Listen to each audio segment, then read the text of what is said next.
Sanibona, ngaphambi singene kwivideo namuhla, ngithi angithathe lethuba ngibonge i-support nothando enikhombise lona lingaphezu kokucabanga kwethu. Siyacela niqhubeke nisupporte njalo ngokubuka amavideo ethu, ungakhohlwa ukukhomenta, ushare, ulike. Siyafisa ukuzwa umbono wakho. Sicela ke singene kwivideo namuhla. Usukwini la izolo ngithe ngingena ku-X eyaziwa nge-Twitter, ngazithela phe kwepost ethi uDr Nasiphi Moya wamukela uku-appointwa kwakhe ukuthi uzoba ingxenye yekhomishini. Angizange izihluphe kakhulu ngokwazi, kodwa ngibona i-interview yakhe namhlanje sengithi asikhulume ngayo ngoba uDr Nasiphi Moya uwumuntu engemkhonze kakhulu, ikakhulukazi ngemsebenzi afike wawenza. Uvuselele ithemba, wasikhombisa ukuthi uma abantu base-South Africa bengaba nenhlahla yokuthola abantu aba-right, abathanda lezo, abazobeka lezwe phambili, singayibona i-service delivery ngamehlo. Yebo khona iPretoria ayikho perfect, kodwa esikhathini esingangonyaka usefike wenza okuningi. Naye waze wathuka ukuthi abantu basePretoria ngendlela sebemjabulela ngayo bamthatha njenge-celebrity, ngoba esikhathini esiningi akahlale e-ofisini, akafani nemeya yami yala eKuruleni. Ngisengiyazi ukuthi umuntu ophethe eKuruleni uxhakaza, kodwa angikaze ngambona kwi-meeting eyodwa nje meeting kuthiwa kubiza umphakathi kulungisa into ethize bese kuthiwa naye ukhona. Cha, angikaze ngambona, kodwa ngiyazi ukuthi sizoqala ukumbona phela kuza ama-local government elections.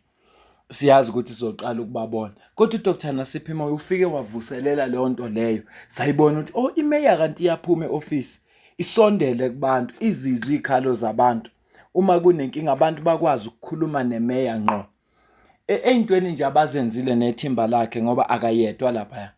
Intweni abazenzile enkulu nehamba phambili eleyo ukuthi bathenga ama-water tank for ukuthi kuvaleka amathenda. Kunalokho uma ngathiwa abantu abanawo amanzi bazokhipha iy'moto zabo ezi-ownwa yi-City of Tshwane ihambisela abantu amanzi. Lokho nje kunqanda amathenda, kunqanda ubugebengu, uvikela iy'mpilo zabantu ukuthi abantu bangafi.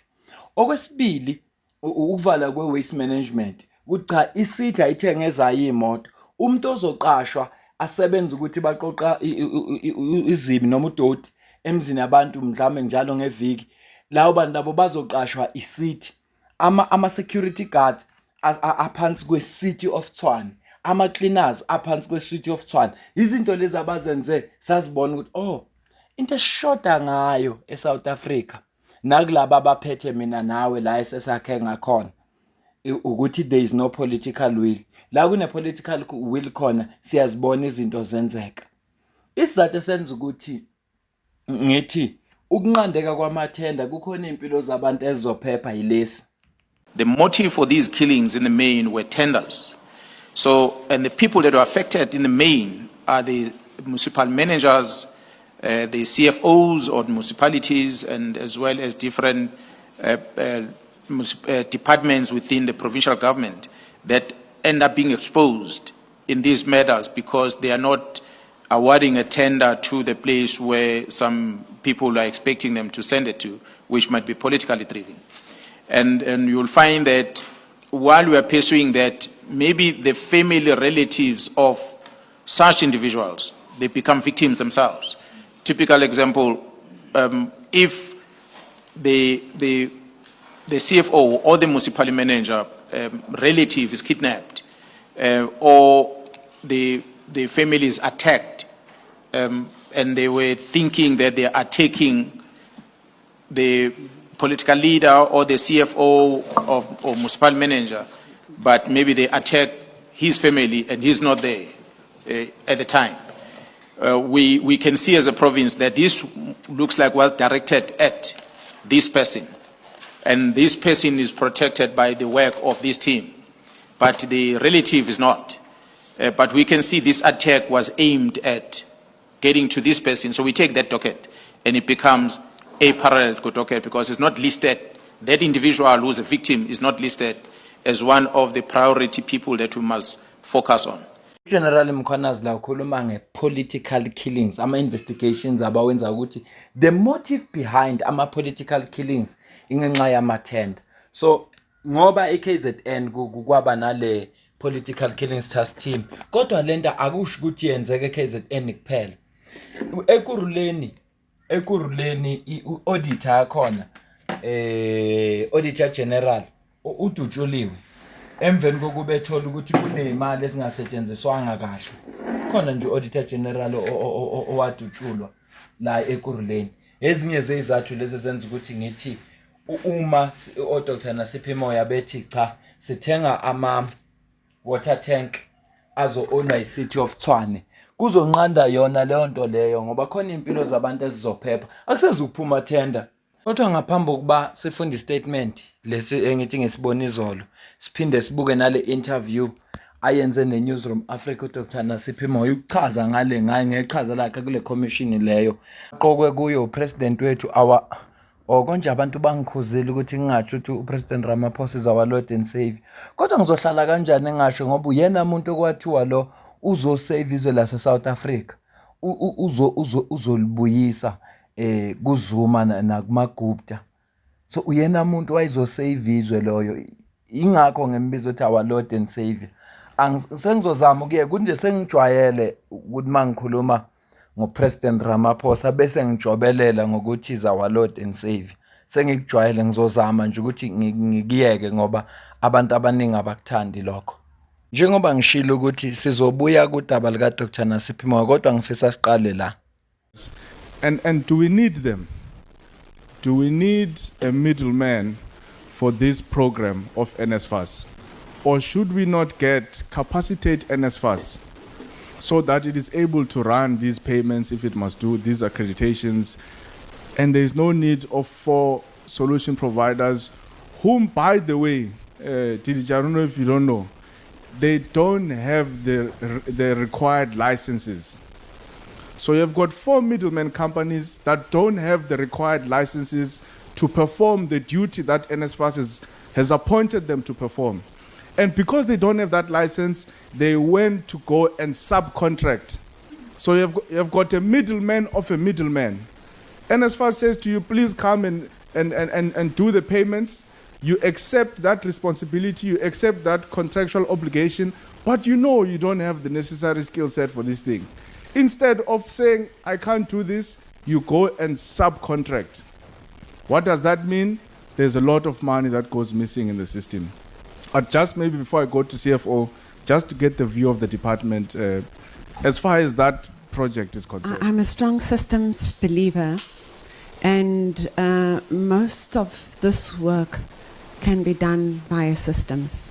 If NSFAS had developed, and I just want to say, because this is where technology is going, the banks are increasingly cutting down middlemen because of the costs for the banking transaction. NSFAS should be doing the same. It doesn't need all these different players when systems can deliver the same. In short, I don't believe they are necessary because technology can provide it at a faster, more efficient pace. No, thank you. And then CFO, and I agree with you, they are not needed. And in fact, that's how corruption is perpetuated. That's how money that is meant to assist students in South Africa is stolen through those unnecessary middleman schemes. 100%. I think, Chair, because my time comes to an end, I want to propose to the committee that the 4 middlemen companies that are running the student accommodation project of NSFAS be called to appear before the committee, because at the center of the problems that we're experiencing in NSFAS, especially this year, is the corruption that is taking place in those service providers. Number one, they don't have the licenses to perform the services that they are performing, and they have been forced to subcontract, which means there are additional costs that NSFAS is paying. There's a service fee that they're taking from the money that NSFAS is using.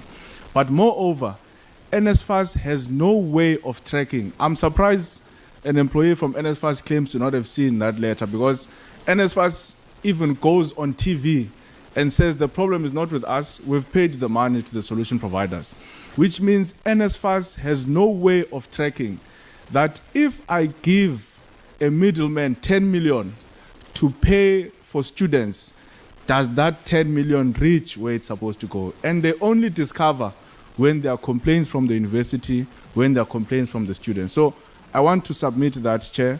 Njengoba unyaka uqalile nje kuzophuma ama results ka matric, kukhona ama student a-applyile kumanje afuneka bathole NSFAS, kukhona abanye aba-applyile bebefunda ngonyaka ophelile, kuningi nje okuzokwenzeka. Ngakho lezi inkinga kulekukhulunywa ngazo siyadinga ngelinye ilanga ukuthi iphinde kuvela ama solutions wakhona. Ngakho ke abe NSFAS namhlanje bebe ne media briefing lapho bebazisa ama student nabantu base South Africa ukuthi yiziphi inhlelo abanazo kulonyaka ukuze benze isimo sibe ngcono. Yingakho ngiqala ngale video kaSihlelonzi ngoba passionate ngale ndaba especially ama student, passionate kakhulu futhi edabeni oluthinta ama student EFF ihamba phambili bese landela ama political party kwehlukana kwawo. Kodwa ke le portfolio committee uma kuza kuma student yonke portfolio committee akukhathalekile ukuthi umuntu uphuma ku ANC noma ku DA noma kuyipi political party, kodwa uma kuzodabeni lama student ngiyayithanda indlela abalisingatha ngayo ngoba basukuma bamela ama student ngoba ekugcineni kosuku imali esuka iphume kuhulumeni ukuze ikhokhela abafundi indawo zokuhlala, ebakhokhela ama tuition fees kanye nezincwadi, yonke lonto leyo kufanele ifike kulawo ma student akwazi ukuthi afeze inhloso yawo nenhloso kahulumeni ngawo. Ngoba le mali ithatha nje kubakhokhi bentela ifake lapha kuthiwa NSFAS kufakwa imali engaka. So nalezi inkinga lezi middleman of a middleman of a middleman nazo funeka kufike la zizophela khona. Ngakho ke ngicela uzwe la. The fifth area is the 2026 allowance distribution arrangements and student accommodation. University-led allowance distribution will be extended through 2026. Monthly remittances returns must be submitted to us, NSFAS, detailing students paid, types of allowances, and dates of payment. Equally important is that accommodation allowances for students in private accommodation will be paid directly to accredited providers who must enter into legitimate agreement with student occupants. NSFAS is implementing a transitional framework designed to facilitate the shift towards a more centralized, transparent, and student-focused accommodation system. In alignment with this initiative, all higher education institutions and private accommodation providers are required to adopt the new framework to ensure a seamless process for the allocation and management of accommodation for both new entrants and returning students. As part of this transition, all accommodation dates, including opening, closing, move-in, and move-out periods, will be intrinsically aligned with the academic calendar to prevent students from being stranded at any point during the academic year. We are upgrading the accommodation portal to enable students to apply for accommodation, track their application status, accept offers, and log maintenance issues, all within a single platform. Indaba ezinhle kakhulu ke lezi sizizwayo ukuthi lento Sihlelonzi abekhala ngayo abaka NSFAS bayathembisa manje ukuthi cha bakhanda system manje sebezobhadala direct to accredited accommodation. La bevele lento bekufanele vele bayenze kwakudala. Lena bekufuneka bayenze le i-portfolio committee belokhu ikhuluma ngayo, le uSihlelonzi bengimcaphunile elokhu ekhuluma ngayo, kodwa namhlanje bathi ku-2026 basebezobhadala direct. Izindaba ezinhle kakhulu. Ngiyazi ke ukuthi indaba ezinje ungagcina ungazwanga ngenxa ukuthi kukhulunywa kakhulu ngodaba leVenezuela neAmerica nani. Ngitheke cha asike sizikhulume nalezi ngoba ngesikhathi sisinaka kakhulu le indaba ezenzakalayo nezitrendayo zikhona indaba ezisedlulayo.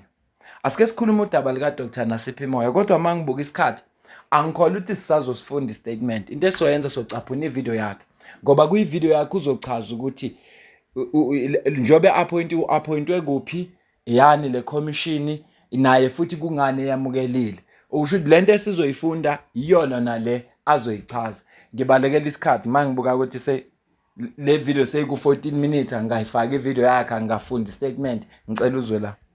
Mayor, thank you so much for joining us and congratulations on your new appointment.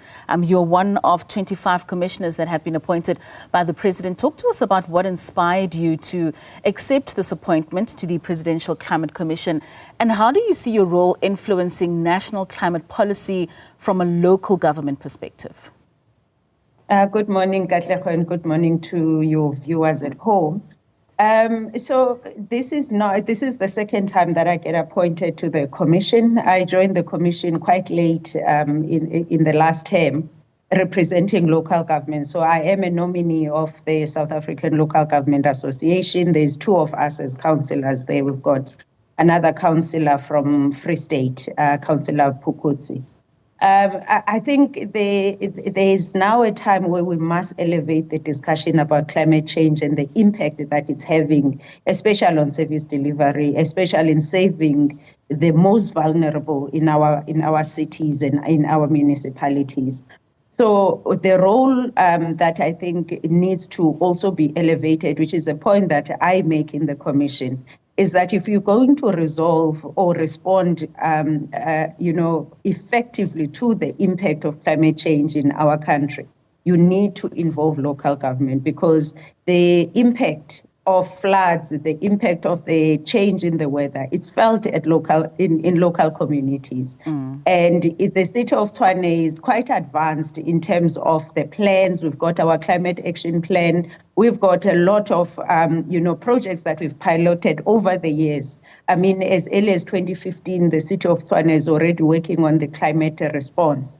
But we have not really prepared for what we are seeing now. I mean, the last 3 months have been hell when it comes to the rains and how our infrastructure truly just cannot handle that. And it's because we've never prepared for climate response when it comes to that. And so local government must then clarify how our municipalities preparing to respond to the climate change that we see. We saw it in Mthatha, where people basically died, and it became an event, but it's not supposed to be an event when you respond to such crisis. It's supposed to be coordinated. What do you do when you have floods? In Cape Town, we've seen the same, and we don't want a situation where municipalities, only those that have funds, are able to respond and leaving the rest of the population vulnerable.